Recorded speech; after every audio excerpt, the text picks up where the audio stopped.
19 अक्टूबर 2012 धर्मा production की तरफ से एक मूवी रिलीज होती है जिसका नाम था स्टूडेंट ऑफ द ईयर। इस मूवी में 3 एक्ट्रेस लीड में थे, वरुण धवन, आलिया भट्ट, सिद्धार्थ। वरुण और आलिया में एक चीज कॉमन थी कि वो दोनों स्टार किड्स थे, इंडस्ट्री के प्रोडक्ट थे। मगर सिद्धार्थ एक ऐसा एक्टर जो कि ना किसी स्टार किड का बेटा था, ना किसी डायरेक्टर का बेटा, ना ही किसी बिजनेसमैन का बेटा था। मगर उस एक आउटसाइडर को उस फिल्म में ज्यादा इंपॉर्टेंस दी गई जो करण जौहर की तरफ से रियली देखने को मिलती है। और यही नहीं, इस एक्टर की सडनली राइज भी बॉलीवुड में एक के बाद एक धर्मा प्रोडक्शन ने इसे मूवीज ऑफर की हैं। एक एवरेज मिडिल क्लास लड़का जिसका फादर एक एक्स नेवी मर्चेंट था, वो बॉलीवुड की लेविश लाइफस्टाइल जीने वाले लोगों के बीच में पहुंचकर उनके जैसे बन गया। क्या इतना आसान था सब कुछ? आखिर कैसे एक एक्स नेवी मर्चेंट का बेटा एक बॉलीवुड स्टार बन गया? क्या ये सब कुछ उसके टैलेंट का नतीजा है या फिर उसके पीछे एक बहुत बड़ी सोर्स थी जिसने उसके स्टार्टअप में सबसे बड़ी सीढ़ी का काम किया? लेट डिस्कस द अनरियल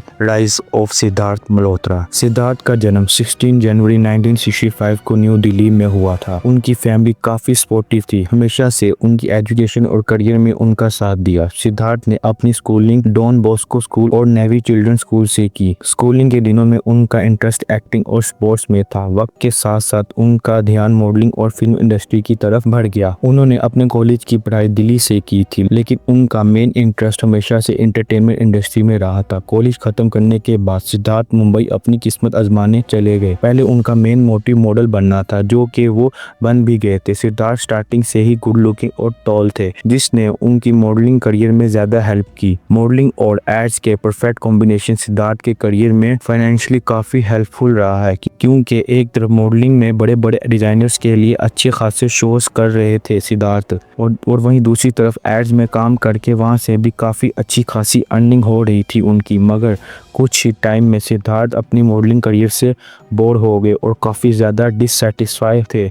अब उन्होंने मूवीज़ करनी थी और उन्होंने ऑडिशन दी और अभिनव ने उनके साथ एक मूवी भी साइन की, मगर आज तक वो मूवी बनी ही नहीं। फिर उन्होंने करण जौहर के धर्मा प्रोडक्शन में एज असिस्टेंट डायरेक्टर के तौर पर ज्वाइन करने को गए और सरप्राइजिंगली करण जौहर ने एक आउटसाइडर को अपने साथ my name is Khan movie में एज असिस्टेंट डायरेक्टर भी ले लिया, जिसके बाद सिद्धार्थ को सरप्राइजिंगली सिंस 2012 में I student of the year में कास्ट भी कर लिया। ना सिर्फ उसमें कास्ट किया बल्कि वरुण धवन से भी ज्यादा सिद्धार्थ को लाइमलाइट दिया, वरुण धवन से ज्यादा अच्छा कैरेक्टर दिया। वो तो वरुण धवन खुद एक स्टार फैमिली से आते थे, जिसकी वजह से सिद्धार्थ ने उन्हें ओवरशैडो कर दिया। उसके बाद भी वरुण धवन के करियर को कुछ नहीं हुआ, बल्कि आज के टाइम में सिद्धार्थ से ज्यादा सक्सेसफुल करियर वरुण धवन का है। सिद्धार्थ और वरुण का कंपैरिजन किया जाए तो वरुण ने ज्यादा मूवीज की हैं और ज्यादा हिट्स भी दी हैं। सिद्धार्थ की मूवीज की बात की जाए तो सिर्फ 13 में से 2 मूवीज ही ऐसी हैं जो सेमी हिट रही हैं और एक मूवी हिट रही है, बाकी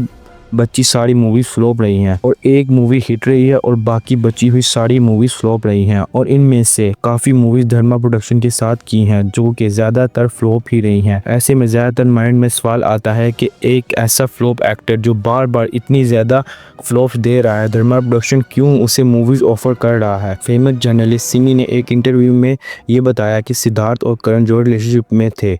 जी हाँ, करण और सिद्धार्थ को कहीं बार डिनर डेट पर जाते हुए देखा है। करण जौहर सिद्धार्थ के लिए काफ़ी एक्सपेंसिव गिफ्ट वगैरह लाया करते थे। ये गिफ्ट इतने ज़्यादा एक्सपेंसिव थे कि सिद्धार्थ अपने करियर के डेज में इन गिफ्ट्स को अफोर्ड करने का सोच भी नहीं सकते थे, मगर करण जौहर इन्हें एक शुगर डैडी की तरह सब कुछ दिलाया करते थे। प्राडा के बैग्स, गुची के कपड़े, आईफोन और भी बहुत कुछ। वो इतने ज़्यादा पागल थे कि आप इससे अंदाज़ा लगा सकते हैं कि एक इंडिया के फॉर्म आर्टिकल के मुताबिक सिद्धार्थ अपने स्ट्रगलिंग डेज में बैंड्रा के एक अपार्टमेंट में रहते थे और ताजमहल एंड के होटल में जिम जाते थे, जो कि उस एरिया का सबसे महंगा जिम था। उसका एक पेट डॉग भी था जो अपनी कार में सेट पर आता था। वो ऑलरेडी एक सक्सेसफुल अमीर मूवी स्टार की तरह जिंदगी जीता था, जबकि उसकी बॉलीवुड में एक भी मूवी नहीं आई थी। अकॉर्डिंग टू सिमी, सिद्धार्थ ने करण जौहर को यूज किया है, उससे महंगे महंगे गिफ्ट्स लिए हैं, मूवीज में काम किया है और उसके चंगुल से निकल गया, जिसके बाद करण जौहर पूरी तरह से टूट गया। नहीं तो कार्तिक आर्यन या सुशांत सिंह, करण जौहर किसी भी आउटसाइडर को इतनी आसानी से चांस नहीं देता जितनी आसानी से सिद्धार्थ को दिया। बदले में सिद्धार्थ ने उससे लॉस सिखाया और कहीं ना कहीं ये सबसे बड़ा रीजन है कि करण जौहर की धर्मा प्रोडक्शन आज के टाइम में बहुत ही ज्यादा लॉस में है,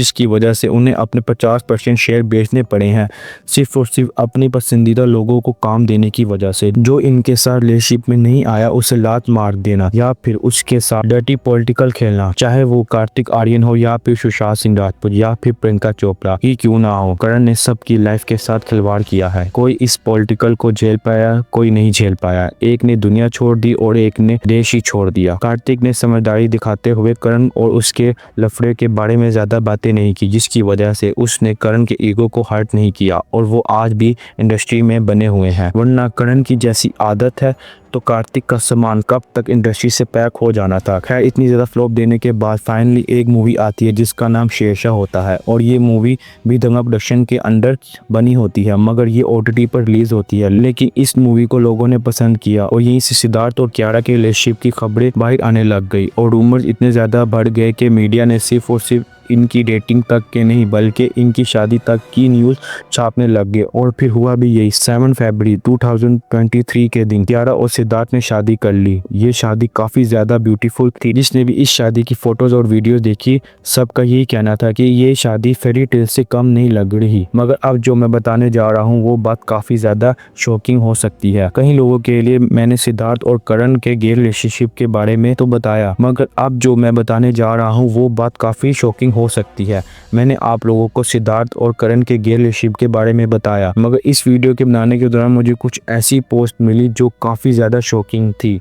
आई एम श्योर आपके लिए भी ये उतनी ही शॉकिंग होंगी। बाकी ये सिर्फ इंटरनेट पोस्ट है और मैं इनके सही होने की गारंटी नहीं लेता, मगर इसमें जो भी कुछ कहा गया है अगर बॉलीवुड के हिसाब से देखा जाए तो वो सच भी हो सकता है। एक इंटरनेट पोस्ट में कुछ ट्वीट्स के स्क्रीनशॉट शेयर किए गए थे जो 2021 के हैं, जिसमें ये लिखा हुआ है कि दो यंग एक्टर्स एक फेमस एक्टर की बायोपिक में थी। वो शूटिंग के दौरान एक दूसरे को लाइक करने लग गई और ये रिलेशनशिप ने ज़्यादा आगे बढ़ गया कि उन दोनों के बीच फिजिकल रिलेशनशिप भी हुई और साथ ही साथ वो दोनों डिनर डेट्स पर जाती, वेकेशंस पर जाती। सब कुछ अच्छा चल रहा होता है 2 साल तक और ये इंडस्ट्री के लोगों को भी पता था। मगर ठीक 2 साल बाद इन दोनों का ब्रेकअप होता है और दोनों ने फिर एक एक्टर को चूज कर लिया। एक ने तो बंकी हल्क को चूज किया और दूसरी ने एक फ्लॉप एक्टर को, जो कि सेम उसी की तरह था। अब यहाँ आप समझ गए होंगे कि किसकी बात चल रही है। मेरे हिसाब से वो 2 एक्ट्रेस दिशा पाटनी और कियारा एडवाणी है, जो साथ में एक फेमस क्रिकेटर की बायोपिक यानी MS Dhoni the untold story में काम कर रही थी। एक ने टाइगर श्रॉफ को चूज कर लिया और दूसरी ने फ्लॉप एक्टर सिद्धार्थ को चूज कर लिया।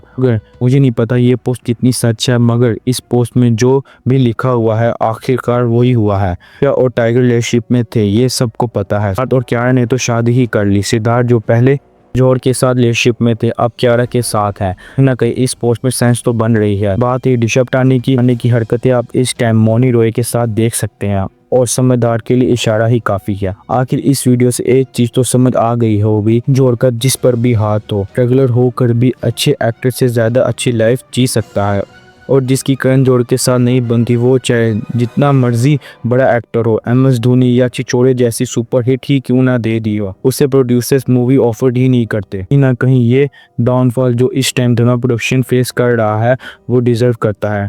टैलेंट को मार के पूरी इंडस्ट्री को अपने बाप की जागीर समझ लोगे तो इंडस्ट्री आपके बाप की जागीर हो सकती है, लेकिन ऑडियंस नहीं। जिसमें क्राउड फुल करने की ताकत नहीं होगी उसे आप जितनी मर्जी फिल्म दे दे, वो काउंट फ्लॉप एक्टर्स में ही होगा।